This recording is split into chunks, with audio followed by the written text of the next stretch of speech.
जय श्री कृष्णा, राधे राधे। आज आप लोग सुनेंगे शुक्रवार संतोषी माता की व्रत कथा। शुक्रवार के दिन माँ संतोषी का व्रत पूजन किया जाता है। इस पूजा के दौरान माता की आरती, पूजन तथा अंत में माता की कथा सुनी जाती है। आइए सुनते हैं शुक्रवार संतोषी माता की व्रत कथा। एक बुढ़िया थी, उसके 7 बेटे थे। 6 बेटे कमाने वाले थे, जबकि एक बेटा निकम्मा था।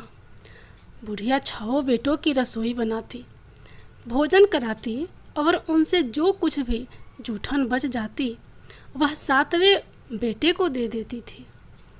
एक दिन वह पत्नी से बोला, देखो मेरी माँ को मुझ पर कितना प्रेम है।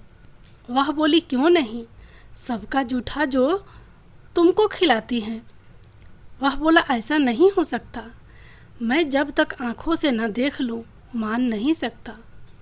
बहू हंसकर बोली, देख लोगे तब तो मानोगे। कुछ दिन बाद त्यौहार आया। घर में 7 प्रकार के भोजन और चूरमे के लड्डू बने। वह जांचने को सिर दुखने का बहाना कर पतला वस्त्र सिर पर ओढ़े रसोई घर में सो गया। वह कपड़े में से सब देखता रहा। 6 भाई भोजन करने आए। उसने देखा माँ ने उनके लिए सुंदर आसन बिछा नाना प्रकार की रसोई परोसी और आग्रह करके उन्हें जमाया। वह देखता रहा। 6 भोजन करके उठे, तब माँ ने उनकी जूठी थालियों में से लड्डुओं के टुकड़े उठाकर एक लड्डू बनाया। जूठन साफ कर बुढ़िया माँ ने उसे पुकारा, बेटा 6 भाई भोजन करके चले गए, अब तू ही बाकी है, उठ जा, तू कब भोजन करेगा। वह कहने लगा, माँ मुझे भोजन नहीं करना, मैं अब परदेश जा रहा हूँ। माँ ने कहा, कल जाता हो तो आज चला जा। वह बोला, हाँ आज ही जा रहा हूँ। यह कहकर वह घर से निकल गया। चलते समय पत्नी की याद आ गई। वह गौशाला में कंडे यानी उपले थाप रही थी। वहाँ जाकर बोला, हम जावें परदेश, आवेंगे कुछ काल, तुम रहियो संतोष से धर्म अपनो पाल। वह बोली, जाओ पिया आनंद से, हमारो सोच हटाए, राम भरोसे हम रहे, ईश्वर तुम्हें सहाय। 2 निशानी आपन देख धारू में धीर, सुधी मति हमारी बिसारियो, रखियो मन गंभीर।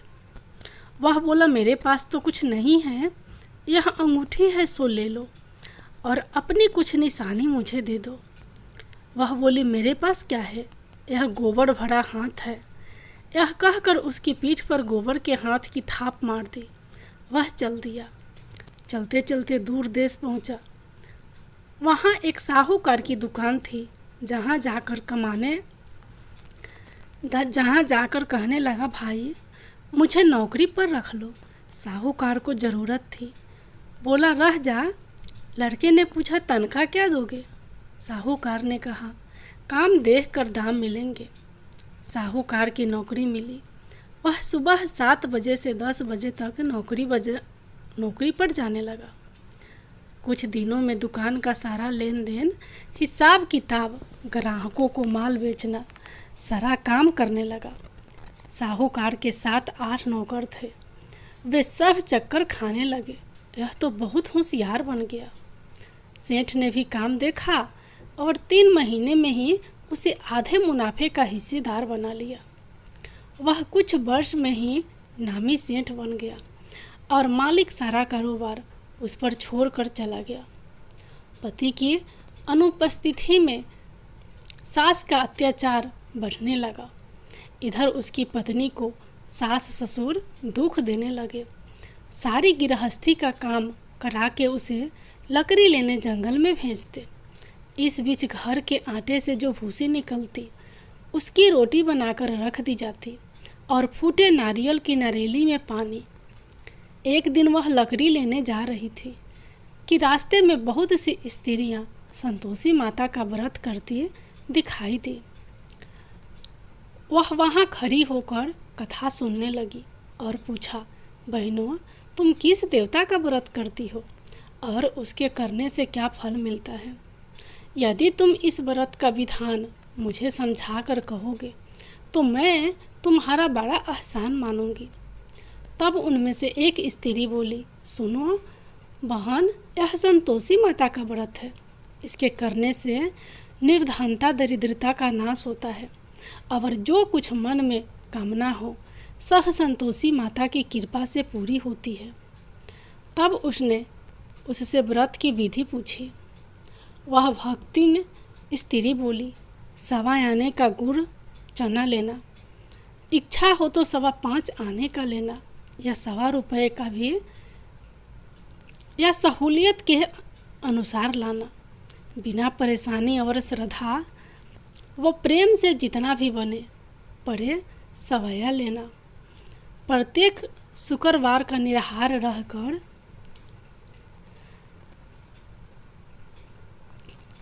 कथा सुनना। इसके बीच कर्म टूटे नहीं, लगातार नियम पालन करना। सुनने वाला कोई ना मिले तो घी का दीपक जला उसके आगे या जल के पात्र को सामने रखकर कथा कहना। जब कार्य सिद्ध ना हो नियम का पालन करना और कार्य सिद्ध हो जाने पर व्रत का उद्यापन करना। 3 मास में माता फल पूरा करती हैं। यदि किसी के ग्रह खोटे भी हो तो भी माता वर्ष भर में कार्य सिद्ध करती हैं। फल सिद्ध होने पर उद्यापन करना चाहिए, बीच में नहीं। उद्यापन में 2.5 सेर आटे का खाजा तथा इसी परिणाम से खीर तथा चने का साग करना। 8 लड़कों को भोजन कराना। जहाँ तक मिले देवर जेठ भाई बंधु के हो, ना मिले तो रिश्तेदारों और पास पड़ोसियों को बुलाना, उन्हें भोजन करा यथाशक्ति दक्षिणा देना। माता का नियम पूरा करना। उस दिन घर में खटाई नहीं खाना चाहिए। यह सुन बुढ़िया के लड़के की बहू चल दी।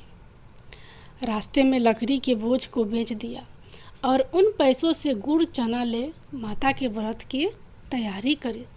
आगे चली और सामने मंदिर देखकर पूछने लगी, यह मंदिर किसका है?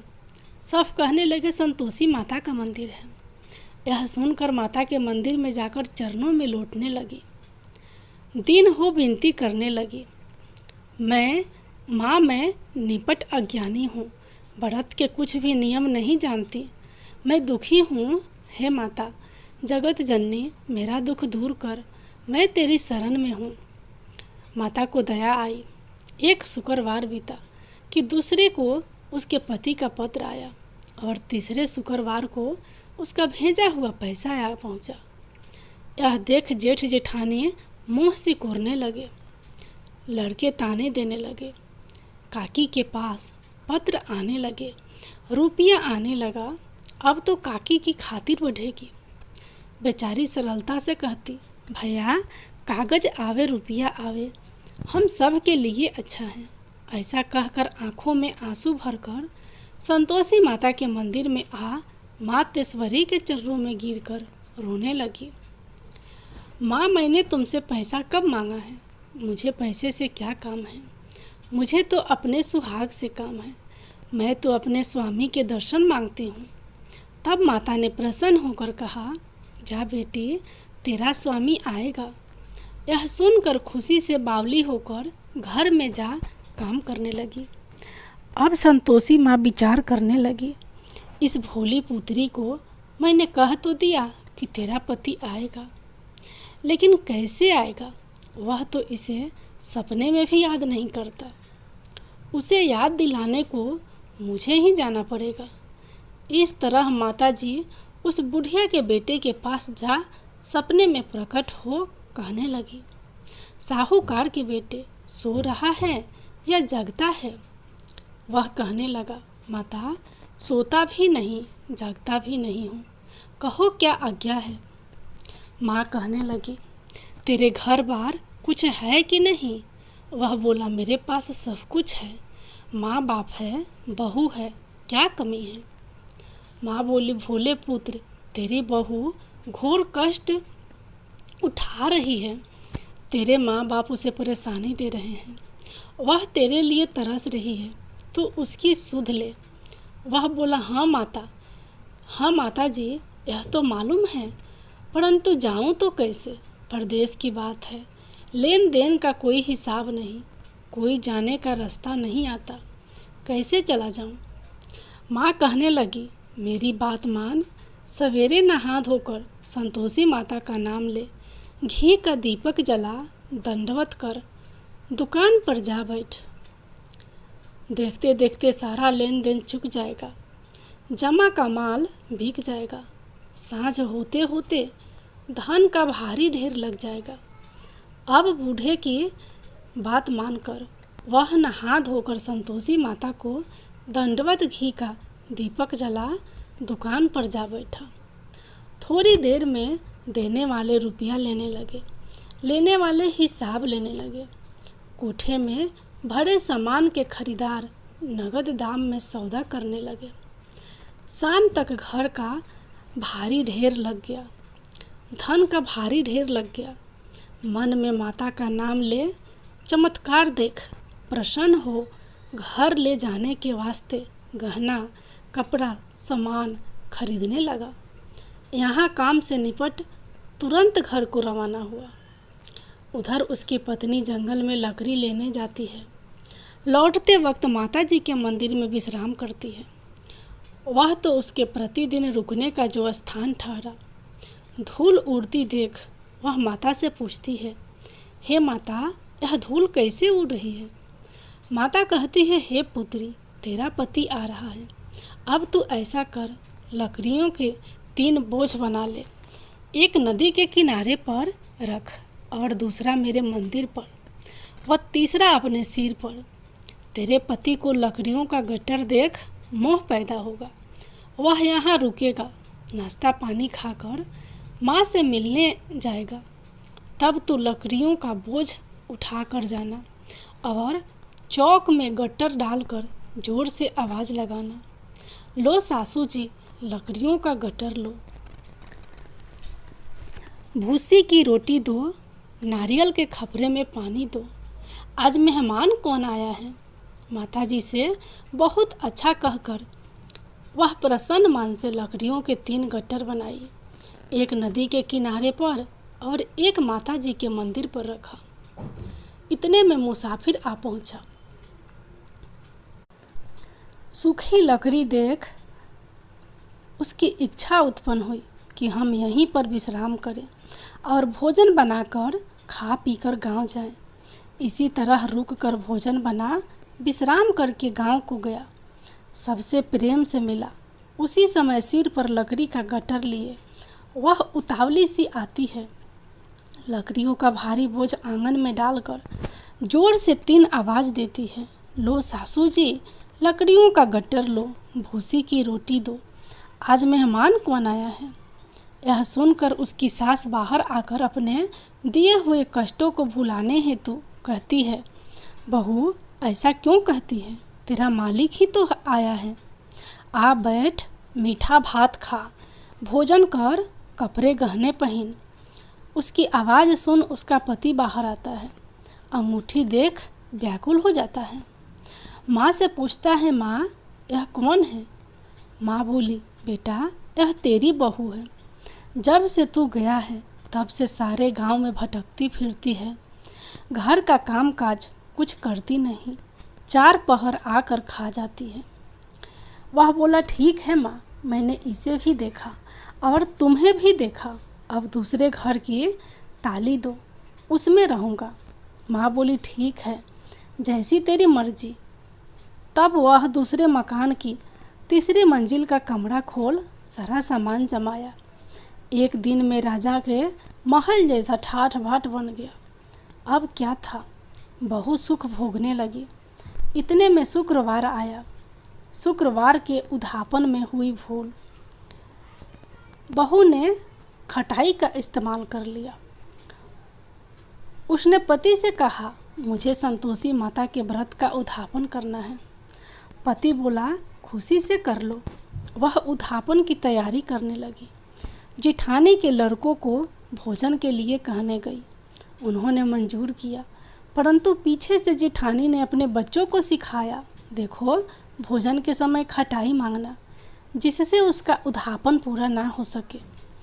लड़के जिमने आए, खीर खाना पेट भर खाया, परंतु बाद में खाते ही कहने लगे, हमें खटाई दो, खीर खाना हमको नहीं भाता, देखकर अरुचि होती है। वह कहने लगी, भाई खटाई किसी को नहीं दी जाएगी, यह तो संतोषी माता का प्रसाद है। लड़के उठ खड़े हुए, बोले, पैसा लाओ। भोली बहू कुछ जानती नहीं थी, उन्हें पैसे दे दिए। लड़के उसी समय हट करके इमली खटाई ले खाने लगे। यह देखकर बहू पर माताजी ने कोप किया। राजा के दूत उसके पति को पकड़ ले गए।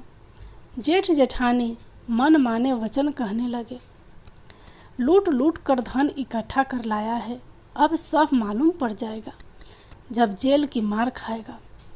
बहू से यह सहन नहीं हुए। रोती हुई माताजी के मंदिर गई। कहने लगी, हे माता, तुमने क्या किया?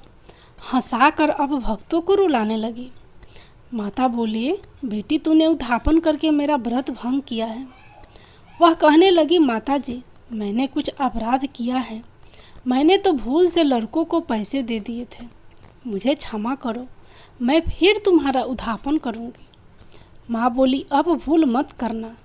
वह कहती है, अब भूल नहीं होगी, अब बतलाओ वे कैसे आएंगे? माँ बोली, जा पुत्री, तेरा पति तुझे रास्ते में आता मिलेगा। वह निकली, राह में पति आता मिला। वह पूछने लगी, कहाँ गए थे आप? वह कहने लगा, इतना धन जो कमाया है उसका टैक्स राजा ने मांगा था, वह भरने गया था। वह प्रसन्न हो बोली, भला हुआ, अब घर को चलो। कुछ दिन बाद फिर शुक्रवार आया। वह बोली, मुझे फिर माता का उद्यापन करना है। पति ने कहा, करो। बहू फिर जेठ के लड़कों को भोजन को कहने गई। जेठानी ने एक दो बातें सुनाई और सब लड़कों को सिखाने लगी, तुम सब लोग पहले ही खटाई मांगना। लड़के भोजन से पहले कहने लगे, हमें खीर नहीं खानी, हमारा जी बिगड़ता है, कुछ खटाई खाने को दे दो। वह बोली, खटाई किसी को नहीं मिलेगी, आना हो तो आओ। वह ब्राह्मण के लड़के लाकर भोजन कराने लगी। यथाशक्ति दक्षिणा की जगह एक एक फल उन्हें दिया। संतोषी माता प्रसन्न हुई। माता की कृपा होते ही 9वें मास में उसके चंद्रमा के समान सुंदर पुत्र प्राप्त हुआ। पुत्र को पाकर प्रतिदिन माता जी के मंदिर को जाने लगी। माँ ने सोचा, यह रोज आती है, आज क्यों न इसके घर चलूं। यह विचार कर माता ने भयानक रूप बनाया। गुड़ चने से सना मुख, ऊपर सूंड के समान होठ, उस पर मक्खियाँ भिन भिन कर रही थी। देहली पर पैर रखते ही उसकी सास चिल्लाई, देखो रे कोई चुड़ैल डाकिन चली आ रही है, लड़कों इसे भगाओ, नहीं तो किसी को खा जाएगी। लड़के भगाने लगे, चिल्लाकर खिड़की बंद करने लगे। बहू रोशनदान में से देख रही थी। प्रसन्नता से पगली बन चिल्लाने लगी, आज मेरी माता जी मेरे घर आई हैं, वह बच्चे को दूध पीने से हटाती है। इतने में सास का क्रोध फट पड़ा। वह बोली, क्या उतावली हुई है, बच्चे को पटक दिया। इतने में माँ के प्रताप से लड़के ही लड़के नजर आने लगे। वह बोली, माँ, मैं जिसका व्रत करती हूँ यह संतोषी माता है। सबने माता जी के चरण पकड़ लिए और विनती कर कहने लगे, हे माता, हम मूर्ख हैं, अज्ञानी हैं, तुम्हारे व्रत की विधि हम नहीं जानते, व्रत भंग कर हमने बड़ा अपराध किया है। जग माता, आप हमारा अपराध क्षमा करो। इस प्रकार माता प्रसन्न हुई। बहू को प्रसन्न हो जैसा फल दिया वैसा माता सबको देना। जो पढ़े उसका मनोरथ पूर्ण हो, जो सुने उसका भी मनोरथ पूर्ण हो। बोलो संतोषी माता की जय हो।